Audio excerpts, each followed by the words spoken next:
बार फिर एग्जाम्स का दौर शुरू होने को है और एक बार फिर वही कमेंट आने शुरू हो गए, सर अभी तक तो सिलेबस नहीं हुआ और एग्ज़ाम की डेट इतनी करीब आ गई है, बताओ अब क्या करें। कुछ समझ नहीं आ रहा इस बार सिलेक्शन होगा या नहीं होगा, और कुछ लोग तो नेक्स्ट ईयर तैयारी करने का मूड भी बना चुके हैं। तो यार अभी से हार मानने की ज़रूरत नहीं है, अभी टाइम है, इतना टाइम है कि पूरा खेल पलट सकते हो। मैं आपको बताता हूँ कि क्या करना है, इसका सोल्यूशन क्या है, लेकिन उससे पहले ज़रा एक बार ये सुन लो, तब आगे बढ़ते हैं। अभी तुम्हें लग रहा होगा बहुत टाइम है, अभी तो कई महीने बचे, आराम से पढ़ लूंगा, और कुछ महीने बाद यहीं आके कहोगे अब तो टाइम ही नहीं बचा, अब क्या करें, कुछ समझ नहीं आ रहा। पिछले साल भी एग्जाम से कुछ दिन पहले बच्चे कमेंट कर रहे थे, सर सिलेबस नहीं हुआ, कुछ समझ नहीं आ रहा, क्या करें, सिलेक्शन होगा या नहीं होगा। अगर अभी पढ़ाई नहीं करोगे तो लास्ट के कुछ दिनों में कुछ चमत्कार नहीं हो जाएगा। अगर अभी पढ़ाई नहीं करोगे तो लास्ट में अपने आप से भी भरोसा उठ जाएगा, अपना सारा कॉन्फिडेंस खो दोगे। और अगर अभी मेहनत करके चलते हो तो लास्ट में अगर कुछ रह भी जाता है तो उसे कवर कर लोगे, क्योंकि उस वक्त जीतने की उम्मीद दिखाई देती है, उस वक्त अपने आप पे भरोसा होता है, अपने आप पे कॉन्फिडेंस होता है। लास्ट के कुछ दिनों में ना इस कॉन्फिडेंस की बड़ी जरूरत होती है। ये वीडियो मैंने कुछ दिन पहले बनाई थी, शुरू से ही कहता आ रहा हूँ भैया पढ़ लो, अभी जितनी मेहनत कर लोगे, अभी जितना पढ़ लोगे उतना ही बेहतर है, लास्ट में रिवीजन का टाइम मिल जाएगा।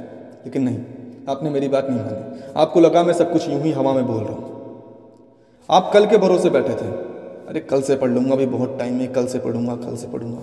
आपका वो कल तो नहीं आया, हाँ, लेकिन एग्जाम की डेट जरूर आ गई है। अब बताओ इन कुछ दिनों में कौन सा चमत्कार कर दोगे, सिलेबस पूरा करोगे या रिवीजन करोगे, क्वेश्चंस की प्रैक्टिस करोगे या मॉक टेस्ट करोगे, क्या क्या करोगे। अब कुछ लोग मन ही मन कह रहे होंगे यार सर आते हैं मोटिवेट करने के लिए, लेकिन डिमोटिवेट करना शुरू कर देते हैं। अरे भैया डिमोटिवेट नहीं कर रहा हूँ, तुम्हें तुम्हारी गलतियाँ याद दिला रहा हूँ। एक नहीं 1000 बार कह चुका हूँ, किसी गलती को करना कोई गलत नहीं है, लेकिन उसी गलती को बार बार दोहराना गलत है। वरना बताने को तो मैंने पहले भी बताया था, वीडियो बनाई थी, कहा था भैया अभी पढ़ लो, सिलेबस पूरा कर लो, लास्ट में जब सिलेबस पूरा नहीं होगा तो कॉन्फिडेंस लेवल बहुत डाउन हो जाएगा, प्रेशर बहुत ज़्यादा बढ़ जाएगा, लास्ट में कोई चमत्कार नहीं होता है, कुछ समझ नहीं आएगा फिर क्या करना है क्या नहीं करना है। लेकिन आपने बात नहीं मानी, और बताने को तो मैं आज भी बता दूंगा कि अभी आपको क्या करना है, क्या सोल्यूशन है, लेकिन वीडियो देखने के बाद वापस अपने उसी रास्ते पर आ जाओगे। अगर अब भी तुम्हें टाइम पास ही करना है तो भैया ये वीडियो मत देखो, जाकर कोई कॉमेडी वीडियो देखना शुरू कर दो। लेकिन अगर अंदर कहीं छोटी सी भी एक चिंगारी जिंदा है कि मुझे अपनी ज़िंदगी में कुछ करना है तो ये वीडियो लास्ट तक जरूर देखना। तो मुद्दे की बात पर आते हैं, अगर सिलेबस पूरा नहीं है तो इसे लेकर इतने परेशान होने की ज़रूरत नहीं है। आप अकेले नहीं हो जिसका ये हाल है, लगभग हर बच्चे का यही हाल होता है। एक क्या अगर 10 साल में दे दिए जाए ना तो भी एग्जाम के दिन पहले यही लगता है यार ये वाला चैप्टर नहीं पढ़ा, ये वाला चैप्टर एक बार और पढ़ लेना था। तो सिलेबस तो कभी ख़त्म होता ही नहीं है। लेकिन अब सवाल ये है, अगर सिलेबस ख़त्म नहीं होगा तो रिवीजन कैसे होगा, रिवीजन नहीं होगा तो क्वेश्चंस की प्रैक्टिस कैसे होगी, क्वेश्चंस की प्रैक्टिस नहीं होगी तो सिलेक्शन कैसे होगा। चलिए हम बताते हैं कैसे होगा। मुझे नहीं पता आप ये वीडियो कब देख रहे हो, अगर आप ये वीडियो अपने एग्जाम से 2 से ढाई महीने पहले देख रहे हो तब तो भैया अभी आपके पास टाइम है, बहुत टाइम है। इतना टाइम है कि अगर मन से पढ़ोगे, अच्छे से पढ़ोगे तो सिलेक्शन तो ले ही लोगे। तो आपने क्या करना है, सबसे पहले शुरुआत के 30 दिनों में आपको अपना सारा सिलेबस कवर करना है, पढ़ लेना है। क्या कह रहे हो, जो काम पिछले 10 महीने में नहीं हुआ वो 30 दिनों में कैसे होगा। 10 महीने में सिलेबस पूरा हुआ नहीं तो 30 दिन कैसे करेंगे। सिलेबस पूरा करने का मतलब ये नहीं है कि सारी चीज़ें अच्छे से पढ़ के रट लो, याद कर लो, नहीं। सिलेबस सारी चीज़ें सिर्फ एक बार पढ़ लो, सारे सिलेबस से गो थ्रू हो जाओ, इतना पढ़ लो कि जब आप किसी क्वेश्चन को देखो, किसी क्वेश्चन को सॉल्व करो तो इतना समझ में आ जाए हाँ ये वाला क्वेश्चन इस चैप्टर का है, इस टॉपिक का है। और उन चैप्टर्स की एक लिस्ट बना लो जिन चैप्टर्स में आप थोड़ा कमज़ोर हो, जो चैप्टर्स आपको लगता है कि टफ है। इन 30 दिनों में उन चैप्टर्स को थोड़ा अच्छे से पढ़ लो, उन पे कुछ क्वेश्चंस की प्रैक्टिस भी कर लो। उसके बाद 30 दिन बाद आपको क्या करना है, अब आपको मॉक टेस्ट सॉल्व करने हैं। मॉक टेस्ट क्या होता है, कंप्लीट सिलेबस का, पूरे सिलेबस का टेस्ट होता है, क्वेश्चंस की प्रैक्टिस होती है। जैसा कि आप जो एग्जाम की तैयारी कर रहे हो, जैसे कि नीट IIT, पूरा बिल्कुल उसी पैटर्न में ये पूरा सेट होता है। तो आपको मॉक टेस्ट सॉल्व करने हैं। शुरुआत में हो सकता है आपके बहुत कम जवाब सही हों, सिर्फ 10 से 20 सवाल ही सही हो रहे हैं, बाकी के सारे सवाल आपके जवाब गलत हो रहे हैं या आप अटैम्प्ट नहीं कर पा रहे हो। तो यहाँ डीमोटिवेट होने की ज़रूरत नहीं है, उदास होने की ज़रूरत नहीं है कि यार सिलेक्शन तो इतने पे होता है, मैं तो सिर्फ 10-20 सवाल ही सही कर पा रहा हूँ। नहीं, बिल्कुल भी उदास नहीं होना है।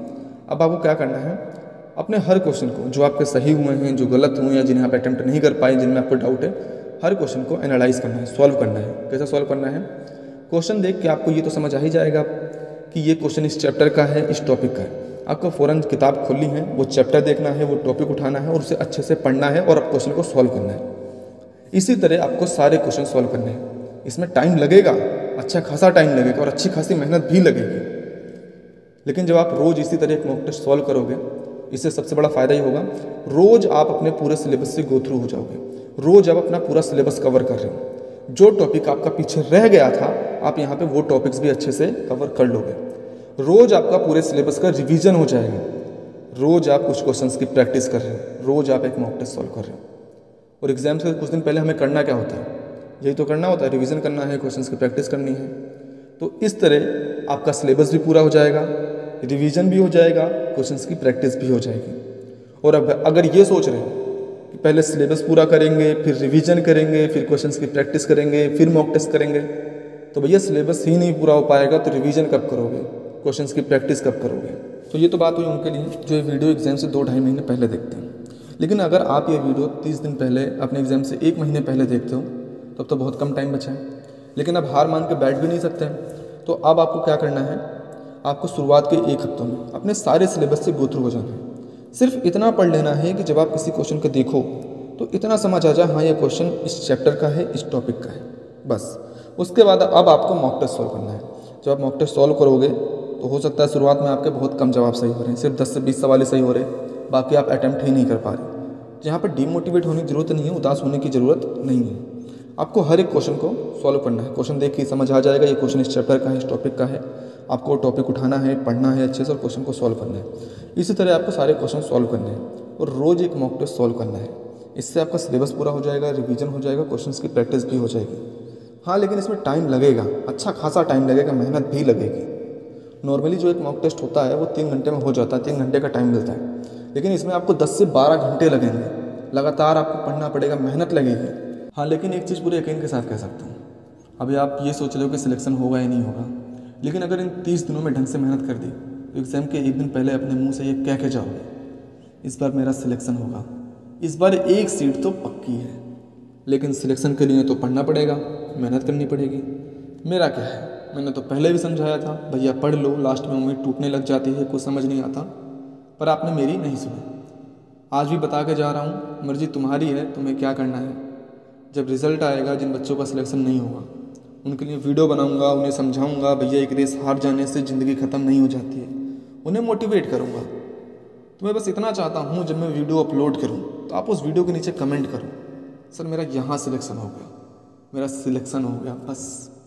हो सके तो वीडियो अपने दोस्तों तक जरूर शेयर करना, क्योंकि हो सकता है जिस फेज से आप गुजर रहे हो उसी फेज से वो भी गुजर रहे हो। और मेहनत करो, खेल तो आखिरी में भी पलटा जा सकता है।